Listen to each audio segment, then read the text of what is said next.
Welcome back to the Unseen Wisdom, everybody. Don't forget to like and subscribe and all that good stuff. You know how we do it here. We dive deep and look for those hidden connections that, most folks might miss. Today, Yeah. we're looking at how these deportations happening in the U.S., well, they might cause some unexpected ripples. And not where you'd think. We're talking South Africa. Yeah, it's, deportations, people tend to think it's a pretty simple process. Send them back, end of story. But it's way more complicated than that. Right, like it's people we're talking about. People adapt. They find new ways to get where they're going. And sometimes that leads to some pretty surprising results. Exactly. And that's where things get interesting because everyone's focused on the folks being sent back to Latin America. Yeah. Makes sense, right? But there's another group we got to think about. Nigerians. Over 3,690 of them are on the deportation list. And going back to Nigeria, well, for some of them, it might not be the end of the road. And that brings us to Japa. You familiar with that? I had to do my research. It's like what Nigerians use to talk about emigrating. Looking for greener pastures. Yeah, basically. And Nigerians, they've always been, going out and finding opportunities all over the world. So for those being deported, heading back to Nigeria, it might not be what they had in mind, not a long-term solution, So hold on. They get deported to Nigeria, but then what? Japa again. I could double Japa. But where do they go? Well, that's where South Africa comes in. Think about it. It's relatively stable, economically speaking, and there's already a good number of Nigerians living there. Could be a pretty attractive option for someone looking to, Japa round 2 after being deported. Okay, now we're talking. So we could see a whole wave of undocumented immigrants heading to South Africa, all because of what's happening in the U.S. Yeah. What kind of impact are we talking here? It definitely raises some eyebrows, let's put it that way. Yeah. South Africa's got its own issues, right? Unemployment, inequality, the whole 9 yards. A sudden influx of people, especially undocumented folks, could put a strain on things, make things worse, potentially.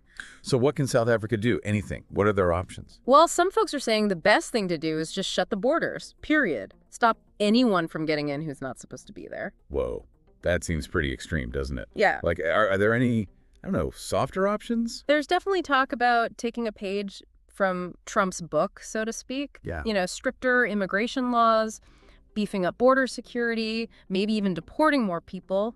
Yeah, that's going to be controversial for sure. I mean, look what happened with Trump's policies. Oh, absolutely. This whole thing is like a minefield, ethically speaking. Finding that balance between controlling immigration and, doing the right thing, treating people with respect. It's a tough one for any country. No kidding. We're talking about people's lives here. This isn't just about politics and laws. It's about, real people and what happens to them. And it makes you think, like, something happens over in the U.S., and it can have these huge consequences halfway across the world. Exactly. That's globalization for you. Everything's connected. What happens in one place? Well, it can have some pretty unexpected results somewhere else. Okay, but let's be real for a second. Do we actually think Nigerians would pick South Africa? Like, what makes us think that's where they'd go? Well, got to think about the situation they're in, right? Many of these folks, they get deported, sent back to Nigeria, a place they might not even know anymore. No jobs, no connections, no support. South Africa, on the other hand, it's familiar. They got a community there, people they know, maybe even family. And even if it's just the informal economy, there's a chance to make a living. So if you're looking at deportation and going back home isn't really an option, South Africa starts to look pretty good. Right. It's not about, trying to guess what any one person would do. It's about looking at the bigger picture, understanding what pushes people to migrate in the first place. And in this case, you got those U.S. deportations, and then you got South Africa looking all welcoming.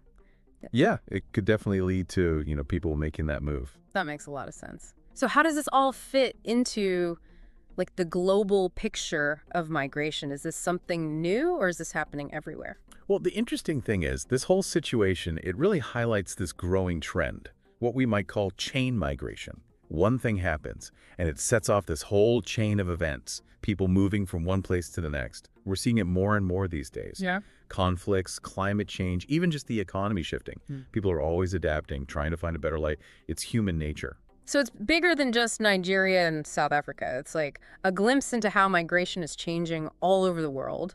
And it's about, real people and their stories.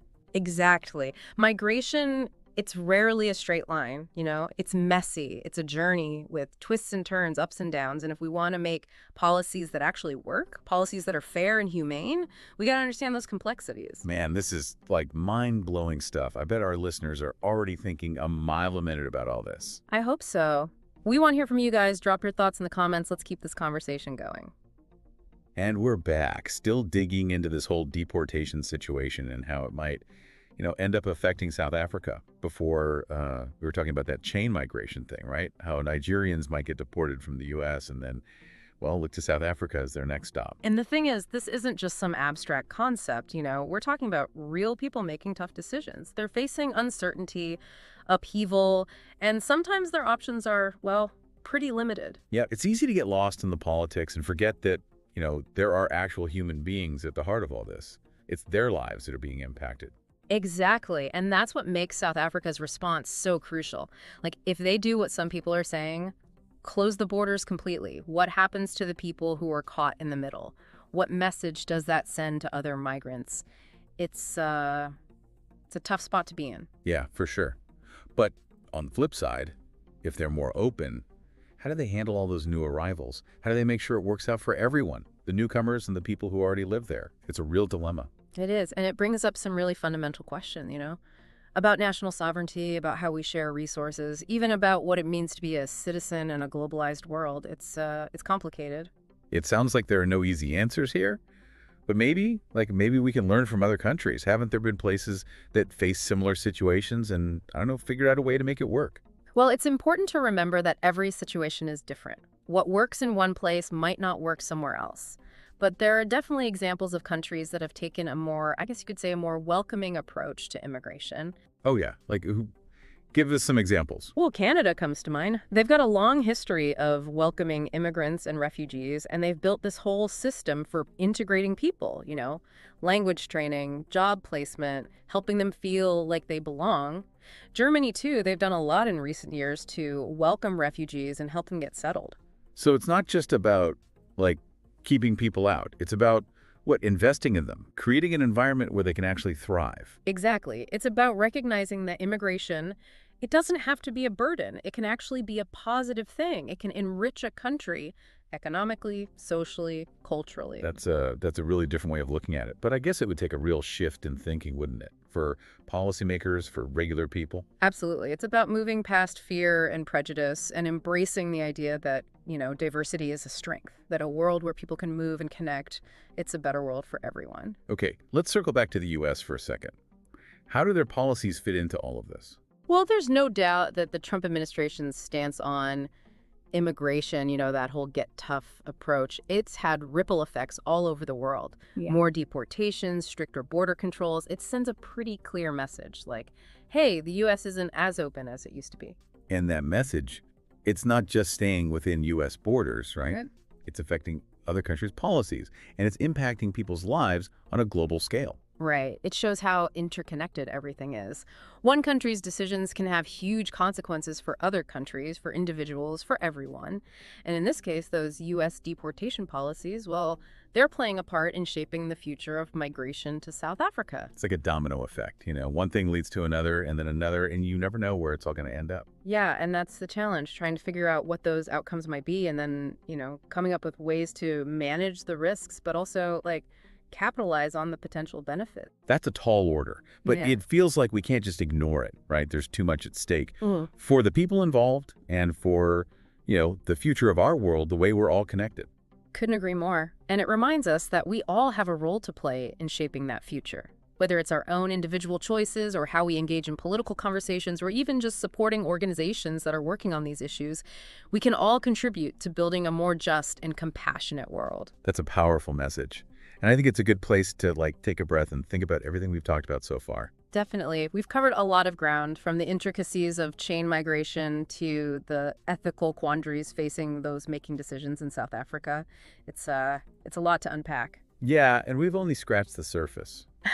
But I think we've laid a good foundation, We're starting to understand how these U.S. deportations could impact South Africa and, what it all means for global migration in general. Absolutely. And as we move towards wrapping up, we want to hear from you, our listeners. let's explore some possible solutions together. How can we create a more humane and equitable approach to migration in the 21st century? It's a question worth asking. Definitely, it's a conversation that needs to happen. We want you to be a part of it. And we're back, ready to wrap up this deep dive into U.S. deportations and, well, the unexpected consequences they might have, especially for South Africa. We've talked about the challenges, the domino effect, all that.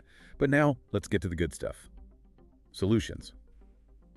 What can South Africa do? How do they handle this potential wave of undocumented immigrants? Can they, find that balance between security and, basic human decency? It's a tough one, no doubt. But here's the thing. This isn't just South Africa's problem. This is a global issue, and it needs global solutions. Yeah. We got to stop thinking about countries acting alone, every man for himself. It's time to work together, find solutions that benefit everyone. Okay, I'm with you. But, what does that actually look like? Global solutions? That sounds pretty big picture. Well, first things first, got to address the root causes. Why are people migrating in the first place? Poverty, war, climate change. These are the things pushing people to leave everything behind, looking for a better life.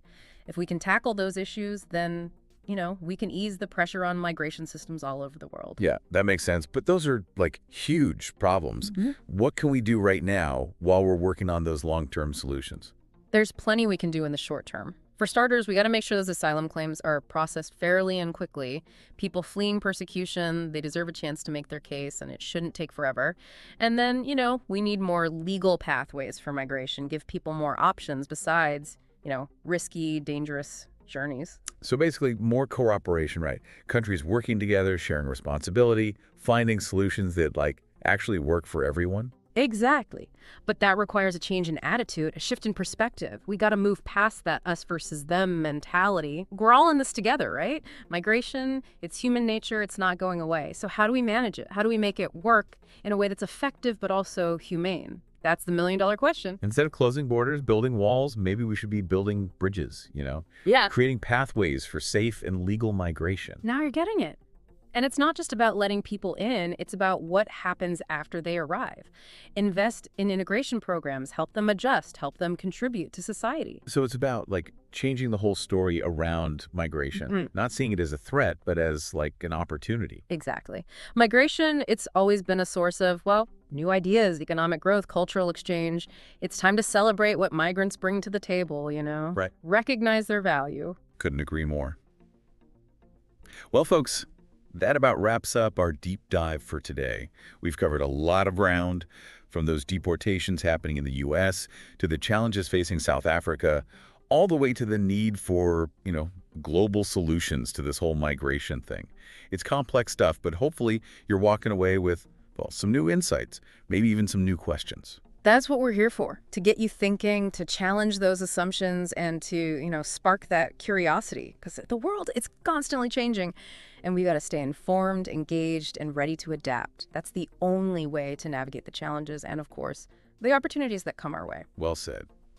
Thanks for joining us on The Unseen Wisdom. Until next time, keep exploring those hidden connections. And remember, there's always more to uncover. Always.